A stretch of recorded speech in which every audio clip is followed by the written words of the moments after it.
Hello बच्चों। तो आज फिर से स्वागत है हमारी सेकंड क्लास में। तो कल हमने पढ़ लिया था स्वेलोविन मास्टिकेशन तक। तो आज हम पढ़ेंगे।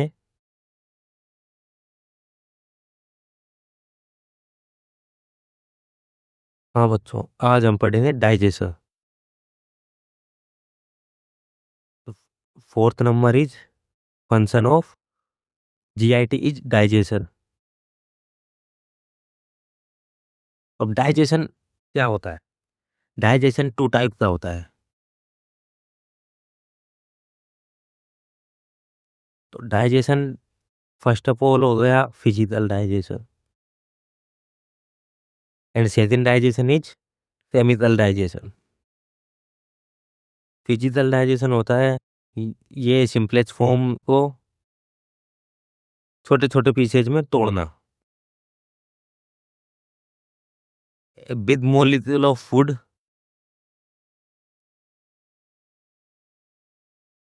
Break down in small molecule. अब जो केमिकल डाइजेशन होता है ये हमारे लिए बहुत इंपॉर्टेंट है। डाइजेशन, एक बात और मैं आपको बता दूं, digestion only means chemical digestion. कहीं पर भी डाइजेशन आ रहा है तो आपको फिजिकल डाइजेशन नहीं करना, वहां पर आपको ओनली केमिकल डाइजेशन करना है। अगर पर्सनली एग्जामिनर ने फिजिकल डाइजेशन लिख रखा है तो फिर आप ये करोगे।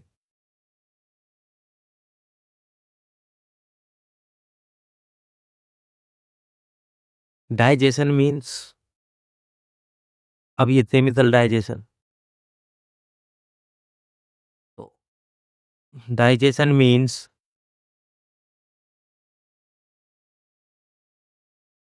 Breath break down of simplex break down of complex form into simplex from.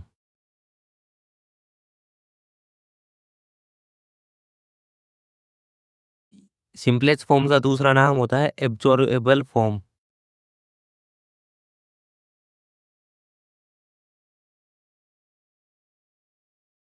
जिसे हमारी बॉडी एब्जॉर्ब करती है। अब जो आता है केमिकल डाइजेशन, तो हम जो फूड खाते हैं उनमें हमें तीन चीजें मिलती है। तो फर्स्ट चीज हो गई carbohydrate, and the second one is protein, and third one is fat, इसका दूसरा नाम लिपिड। अब जो CHO है कार्बोहाइड्रेट है, प्लांट्स में ये पाया जाता है स्टार्च फॉर्म में, और वहीं अगर एनिमल में देखा जाए तो वहाँ पाया जाता है ग्लाइकोजन। तो ये जो है स्टार्च और ग्लाइकोजन, ये है example polysaccharide.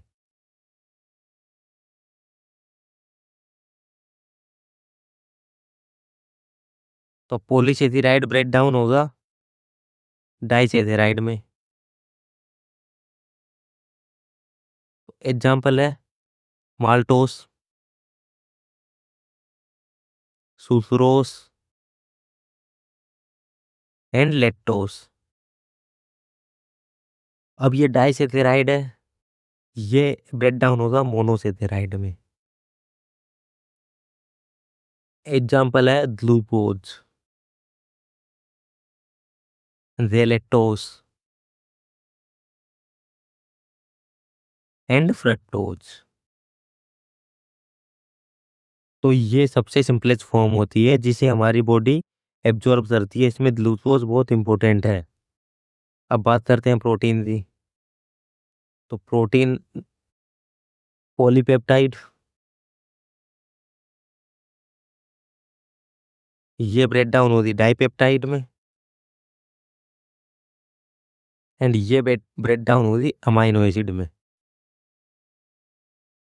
Amino acid protein की सिंपलेस्ट फॉर्म है। Fat and lipid. तो फैट और जो लिपिड है ये ब्रेक डाउन होगा ट्राइग्लिसराइड में।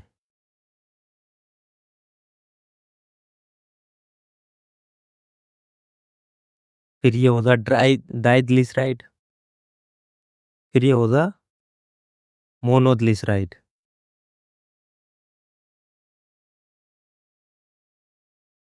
अब हम बात करते हैं न्यूट्रिएंट के बारे में। आपने बायोकेमिस्ट्री में पढ़ा होगा न्यूट्रिएंट दो टाइप के होते हैं। First macronutrient and the second one is micronutrient. तो ये मैक्रो का मतलब अलग होता है और ये माइक्रो का मतलब अलग होता है। तो मैक्रो और माइक्रो, तो मैक्रो से हम अगर एग्जांपल देखें तो ये हो गया कार्बोहाइड्रेट, प्रोटीन और फैट। तीन एग्जांपल है मैक्रो। वहीं पर अगर माइक्रो देखें हम माइक्रो न्यूट्रिएंट, तो माइक्रो न्यूट्रिएंट में आ जाएगा विटामिन्स, सारे विटामिन्स, मिनरल्स आ जाएगा इसमें और वाटर आ जाएगा इसमें। और एक बात और इन दोनों में, जो मैक्रो न्यूट्रिएंट होती है इन्हें नीड होती है डाइजेशन की। इनका डाइजेशन होता है एब्जॉर्प्शन से पहले, बिफोर एब्जॉर्प्शन।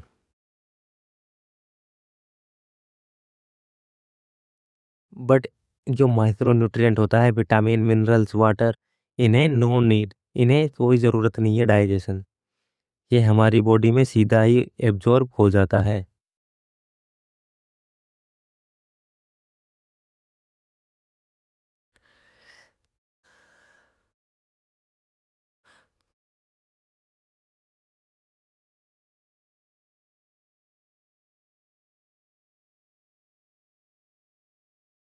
अब हम बात कर लेते हैं कुछ इंपॉर्टेंट पॉइंट।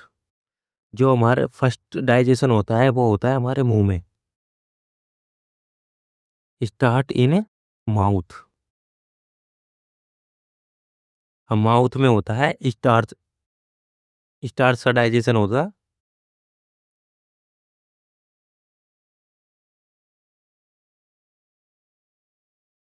जो हमारी सलाइवरी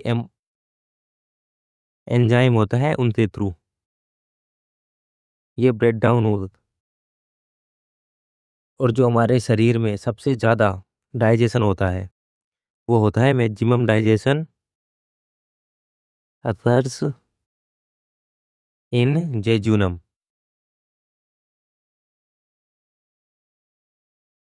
हमारा जेजुनम होती है स्मॉल इंटेस्टाइन का सेकंड पार्ट, इसमें सबसे ज़्यादा एब्जॉर्ब डाइजेशन होता है। अब हमारा नेक्स्ट पॉइंट आता है एब्जॉर्प्शन।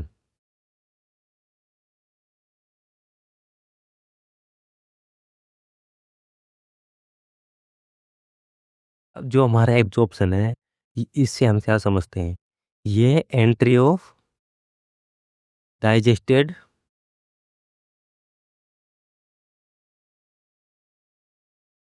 न्यूट्रिएंट। जो भी न्यूट्रिएंट डाइजेस्ट हो जाते हैं उसके बाद इनकी एंट्री होती है हमारी ब्लड वेसल्स में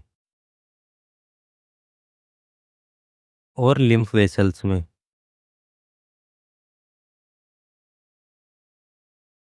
ठीक है। तो जो हमारी ब्लड वेसल्स, मतलब आपको एक बात क्लियर करवा देता हूँ, ये हमारी ब्लड वेसल्स है या कोई सी भी वेसल्स मान लो या फिर कोई भी स्ट्रक्चर मान लो अपनी बॉडी में। तो इसमें जो ये बीच वाला खाली पार्ट होता है इसे हम बोलते हैं ल्यूमन। तो वही बात मैं आपको बताना चाह रहा हूँ कि ल्यू एंट्री होती है हाँ से ल्यूमन ऑफ जेजुनम से, jejunum into lumen of blood vessels.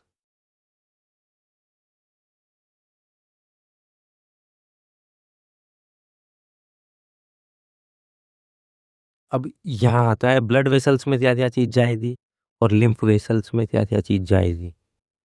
तो ब्लड वेसल्स में जाएगा हमारे मोनोसेकेराइड चले जाएंगे जो कि सिंपलेक्स फॉर्म होती है।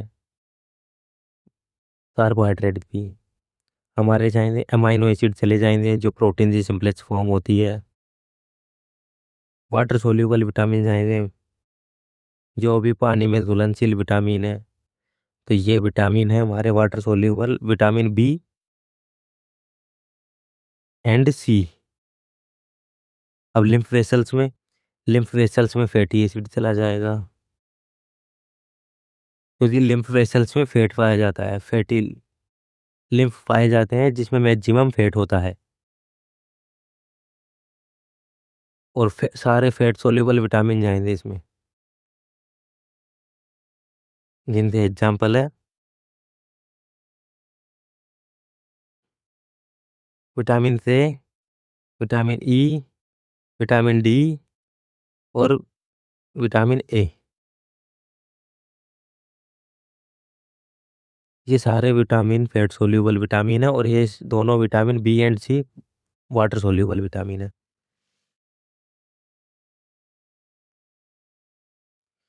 अब जो मैक्सिमम एब्जॉर्प्शन होता है वो भी हमारा जेजुनम में ही होता है।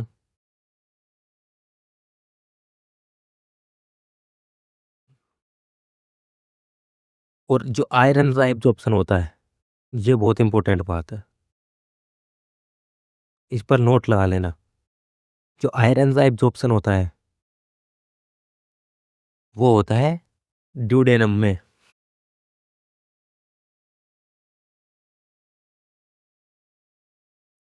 और किस फॉर्म में होता है, Fe+2 फॉर्म में।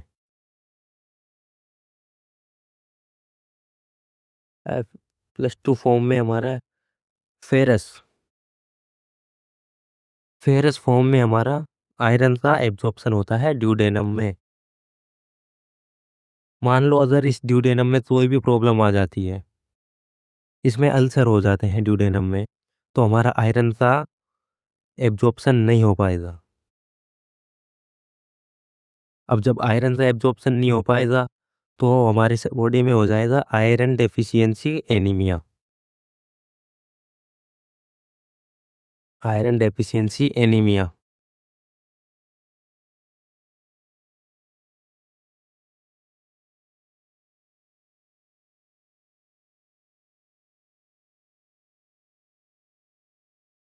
और जो ये फ्यूसन है, मैं आपको बता दूं कि ये फ्यूसन है कि आयरन का एब्जॉर्प्शन कहाँ पे होता है और किस फॉर्म में होता है।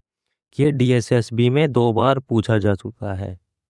तो ये बहुत इंपॉर्टेंट क्वेश्चन है आने वाली कंपटीशन के लिए। अब चलते हैं हमारे वो ये इंपॉर्टेंट पॉइंट चल रहे हैं बच्चों, इंपॉर्टेंट पॉइंट ला के लिख लेना इन सबको यहाँ से।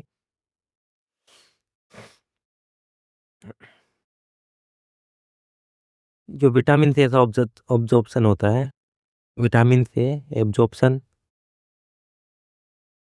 ये करवाया जाता है इथोलाई के थ्रू, इथोलाई बैक्टीरिया। इथोलाई की फुल फॉर्म है इस्चेरेचिया सोलाई। तो अब नोट ला के लिखना। जो विटामिन से है, जो भी न्यूबॉर्न बेबी है, न्यूबॉर्न बेबी डेफिशिएंसी होती है विटामिन से की। क्यों क्यों due to not present E coli bacteria in intestine. जब जब भी कोई न्यू बच्चा होता है तो हमें उसे विटामिन से का इंजेक्शन देना होता है, आईएम पे इंट्रामस्कुलर इंजेक्शन देने हम। और जो टर्म पे जो मतलब सही टाइम पे पैदा होते हैं उन्हें हम दे दें 1 mg। लेकिन जो प्री टर्म टाइम से पहले पैदा हो जाते हैं न्यूबॉर्न बेबी उन्हें दें 0.5 mg आफ्टर बर्थ। और आईएम दें ये बात का ध्यान रखना।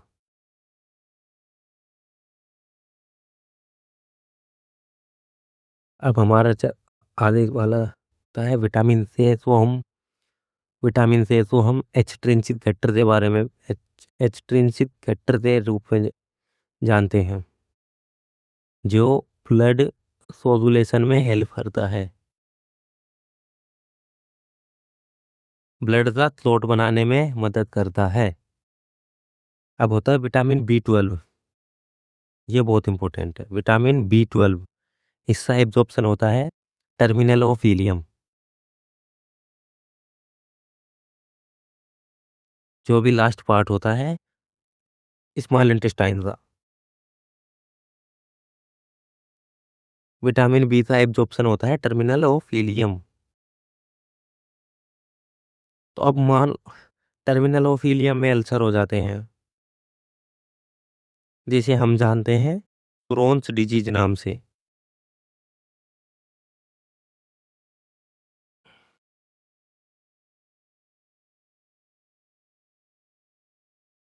तो इसमें क्या होता है, विटामिन B12 का एब्जॉर्प्शन नहीं हो पाता, नॉट एब्जॉर्ब। और विटामिन, मैं आपको एक बात बताता हूँ, जो विटामिन B12 है ये हमारी आरबीसी मैचुरेशन के लिए बहुत इंपॉर्टेंट है। ये हमारे आरबीसी को मैच्योर करता है, मैचुरेशन करवाता है। जब अगर विटामिन B12 नहीं है तो मैचुरेशन भी नहीं होती, इमेच्योर आरबीसी बनेगी। मतलब इमेच्योर आरबीसी मतलब वो इतनी ऑक्सीजन सप्लाई नहीं कर पाई थी। तो इस केस में जो भी पेशेंट है उसे परनीसियस एनीमिया हो जाता है। अब मैं आज ये बताऊंगा, परनीसियस एनीमा एक मेट्रोसाइटिस एनीमिया का टाइप है। अब विटामिन B12, अब मेट्रोसाइटिस एनीमिया है, इसमें अगर विटामिन B12 की डेफिशिएंसी हो रही है और एक फोलिक एसिड की डेफिशिएंसी हो रही है। अगर विटामिन B12 की डेफिशिएंसी हो रही है तो हो गया तुम्हारा परनीसियस एनीमिया। अगर फोलिक एसिड की डेफिशिएंसी हो रही है तो हो गया मीजेलोब्लास्ट। ये मैंने अभी ऐसे ही बता दिया। आज ये पूरा एनीमिया का चैप्टर आएगा हमारे ब्लड में, तो उसे ढंग से पढ़ाया जाएगा, बिल्कुल ऐसे चीज। अभी इसमें कोई डाउट हो तो भी पूछ लेना, कोई टेंशन नहीं है।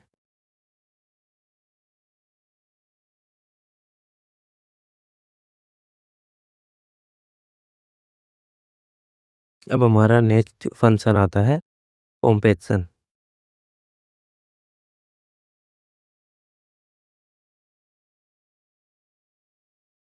तो कॉम्पेक्शन होता है स्टूल फॉर्मेशन।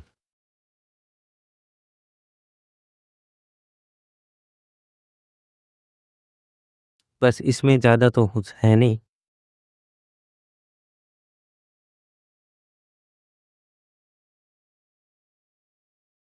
और इससे बाद आता है हमारा डेफिकेशन, स्टूल पास आउट। तो इसमें है थोड़ा बहुत, वो हमें आधे स्पिंटर में पढ़े हुए। स्टूल पास आउट, जो स्टूल है ये स्टोर्ड होता है सिग्मोइड कोलोन में, जो लास्ट इंटेस्टाइन का लास्ट कोलोन है इधर। अभी हम सारे ऑर्गन्स के बारे में डिटेल में पढ़ेंगे, तब आपको पता चलेगा। अभी मैं जनरल इंट्रोडक्शन पढ़ा रहा हूँ, जो भी हमारे जीआईटी के फंक्शन है मैं आपको वो बता रहा हूँ। जब हम ऑर्गन के बारे में पढ़ेंगे तो वहाँ हम पूरा पढ़ेंगे, कोई भी चीज़ छोड़ने वाले नहीं है। कंपटीशन लेवल का पढ़ेंगे हम उधर।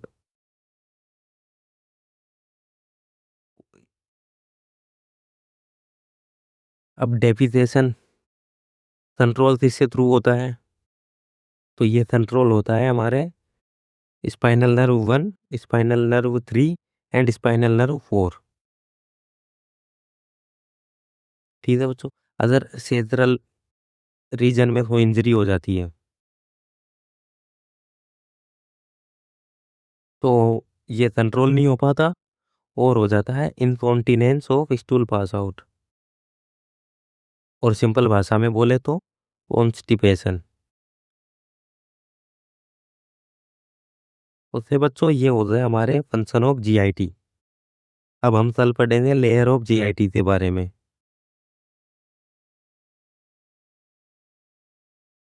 ठीक है बच्चों, तो प्लीज आपसे रिक्वेस्ट है बच्चों, प्लीज सब्सक्राइब करें, क्योंकि मैंने जस्ट अभी स्टार्ट किया है, मेरी ये 6 दिन वीडियो है। एंड ट्रस्ट मी, आप तो 10 और 15 दिन के बाद बिल्कुल प्रोफेशनल टाइप की वीडियो मिलना चालू हो जाएगी। तो प्लीज़ सब्सक्राइब करें और हमारा हौसला बढ़ाएं, प्लीज़।